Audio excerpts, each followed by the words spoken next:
Halo semuanya, perkenalkan nama saya Irwan Simanihuruk. Saya dari kelas Pendidikan Fisika Dikce Stambuk 2018.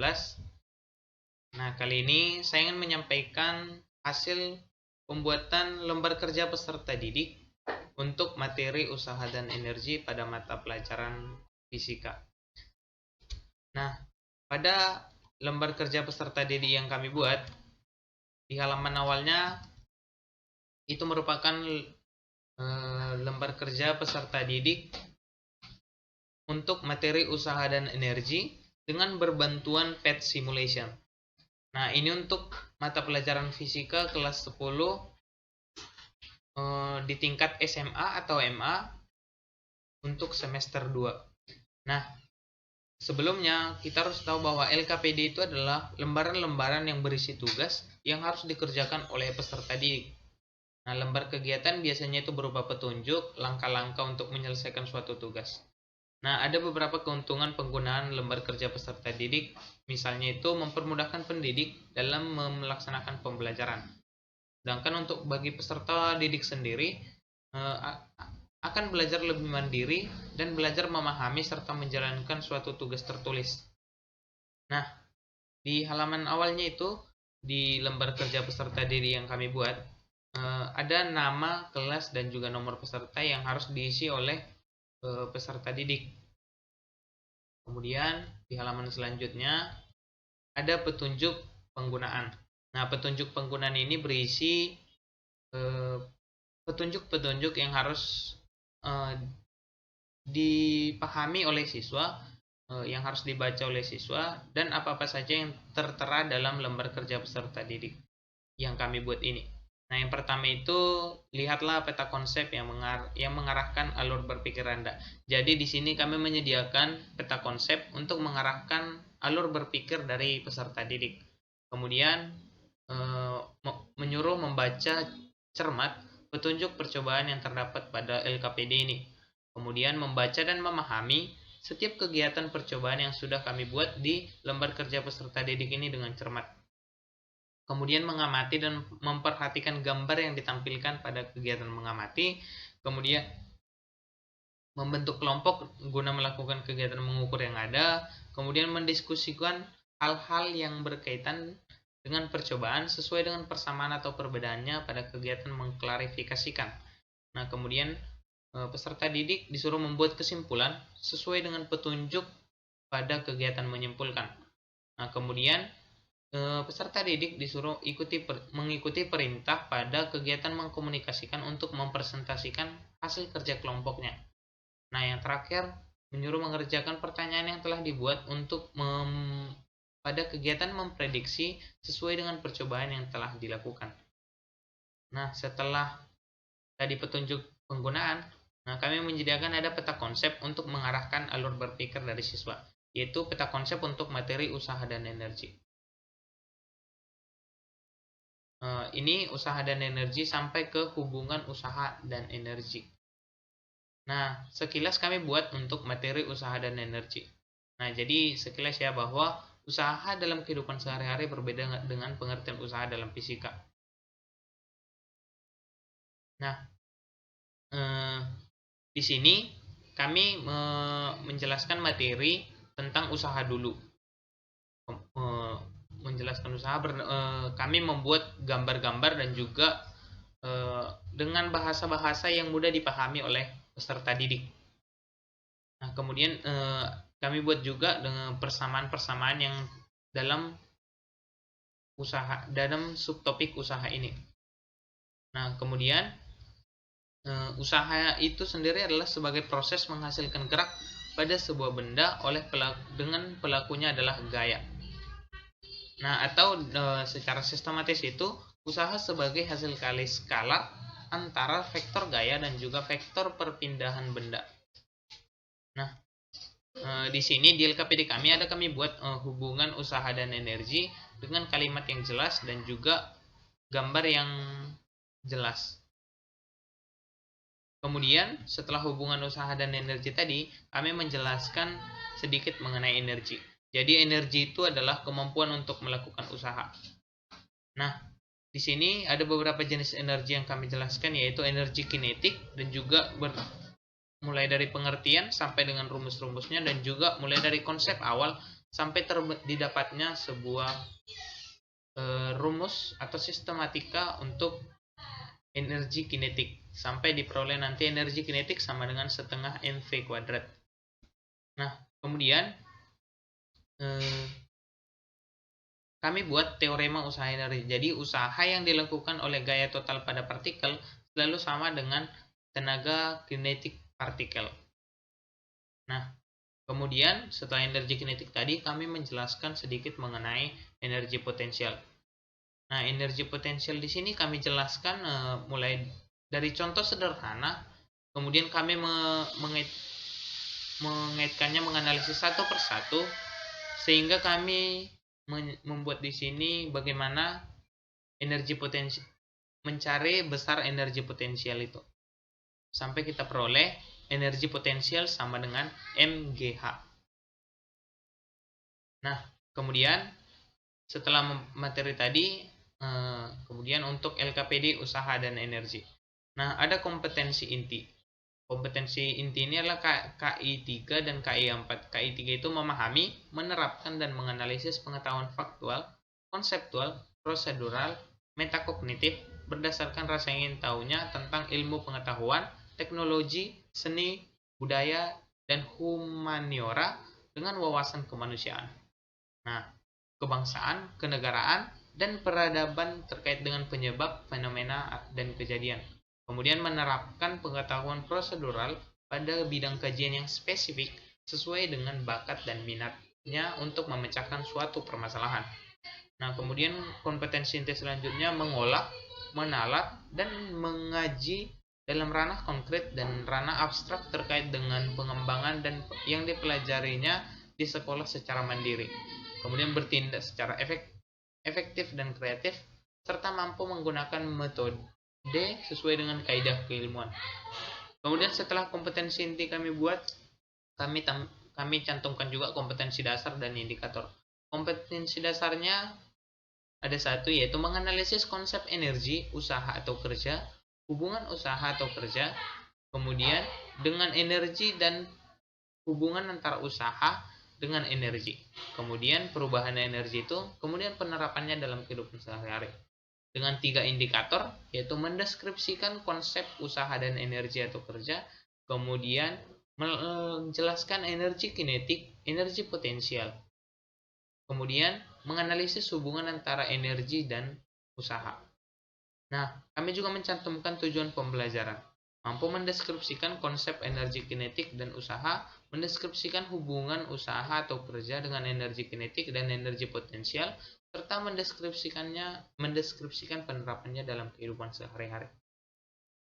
Nah, selanjutnya kami buat di LKPD kami ada lebih dari satu praktikum. Yang pertama itu praktikum. Nah, ada petunjuk penggunaannya ada 6. Kemudian ada tujuannya. Tujuannya dapat menganalisis konsep usaha melalui kegiatan praktikum. Kemudian dapat menentukan faktor-faktor yang mempengaruhi besarnya usaha. Kemudian yang ketiga dapat menganalisis besarnya usaha pada benda. Jadi di LKPD kami ini untuk praktikum 1 kami buat perumusan masalah. Jadi perumusan masalah adalah terdapat sebuah mobil yang mogok di tengah jalan. Kemudian seseorang mendorong mobil tersebut dengan menggunakan satu tangan, namun mobil tersebut tidak bergerak. Seseorang tersebut mencoba mendorong mobilnya dengan kembali menggunakan 2 tangan. Hasilnya mobil tersebut sedikit bergerak maju. Nah, jadi berdasarkan permasalahan itu, di sini kami mencantumkan rumusan masalah. Kenapa saat didorong dengan menggunakan satu tangan, mobil tersebut tidak bergerak sama sekali? Namun, saat menggunakan 2 tangan, mobil tersebut bergerak walaupun hanya sedikit. Padahal, saat mendorong, seseorang tersebut telah mengeluarkan energi. Lalu, bagaimanakah seseorang dikatakan telah melakukan usaha? Nah, itu adalah rumusan masalah dalam praktikum 1 ini. Nah, untuk memecahkan rumusan masalah itu tadi, menjawab rumusan masalah itu tadi, maka peserta didik harus melaksanakan praktikum yang dulu. Kami mencantumkan alat dan bahan, yaitu laptop atau komputer, kemudian software, yaitu untuk Patch Interactive Simulation, kemudian DRAM, kemudian alat tulis. Nah, selanjutnya itu adalah langkah-langkah percobaannya. Nah, langkah-langkah percobaannya, yang percobaan pertama itu hubungan antara gaya dan usaha. Yang pertama itu membuka program Pet Simulation the RAM. Jadi di komputer dari peserta didik harus membuka program Pet Interactive Simulation the RAM. Nah, kemudian mengklik menu fitur tambahan pada menu bar, kemudian mengatur koefisien gesek menjadi 0,1, kemudian mengatur massa benda menjadi 100 kg, kemudian mengatur posisi awal benda menjadi 0,1 meter, kemudian mengatur sudut lereng menjadi 0 derajat, kemudian mengatur gaya terapan menjadi 200 Newton. Nah, langkah-langkah kemudian setelah diatur semuanya, mengklik tombol jalan pada program sampai benda tersebut berhenti di posisi 15 meter. Kemudian mengamati dan mencatat hasil usaha terapan pada tabel pengamatan.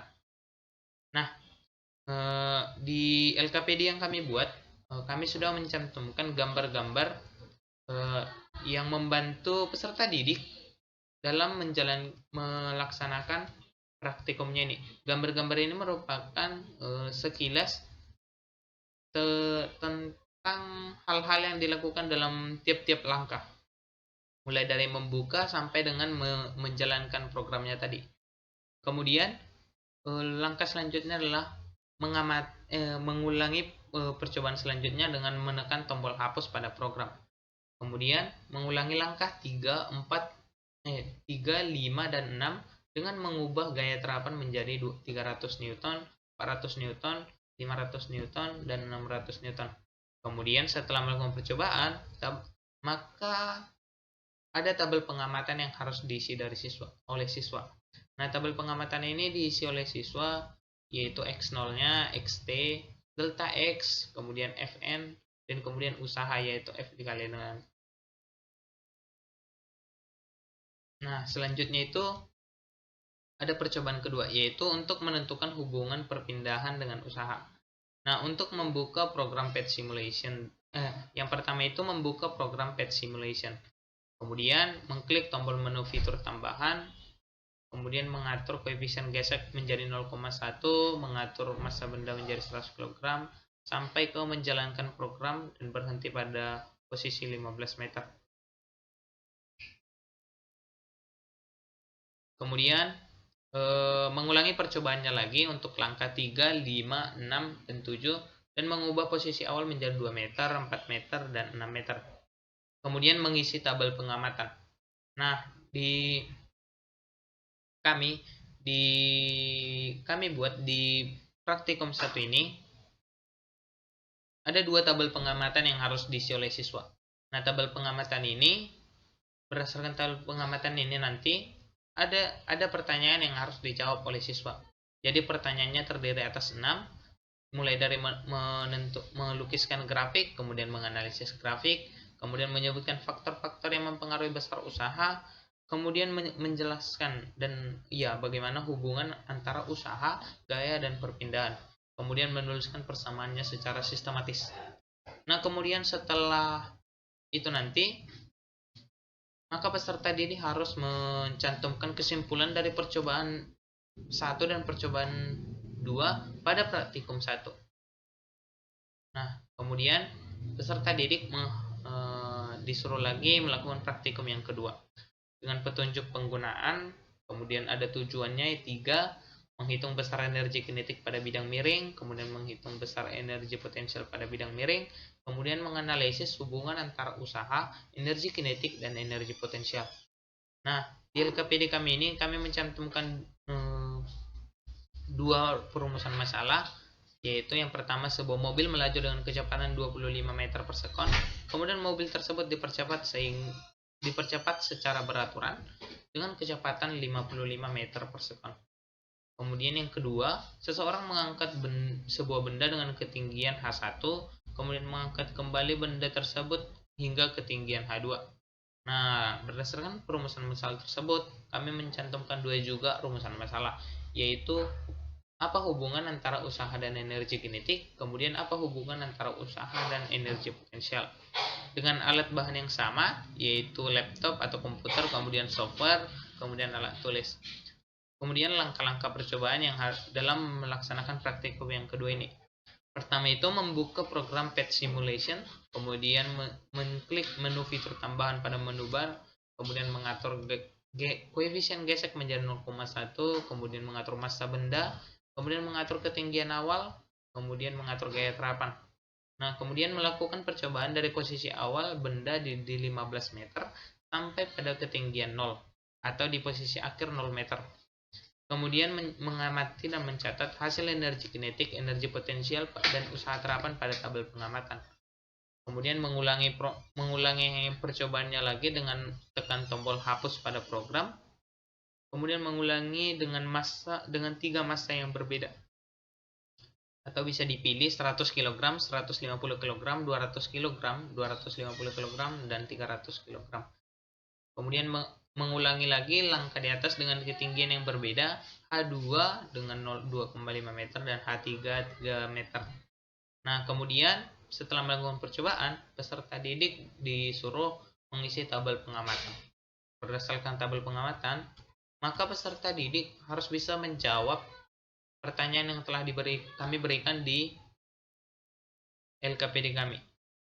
Jadi setelah menjawab pertanyaan, maka peserta didik harus menyimpulkan hasil dari percobaan yang hasil dari praktikum yang telah dilakukan. Nah, dalam LKPD kami sesuai dengan petunjuk penggunaan dari LKPD tadi, bahwa ada beberapa kegiatan yang diharuskan, beberapa kegiatan yang dilakukan oleh siswa, yaitu mulai dari kegiatan mengamati sampai dengan kegiatan memprediksikan.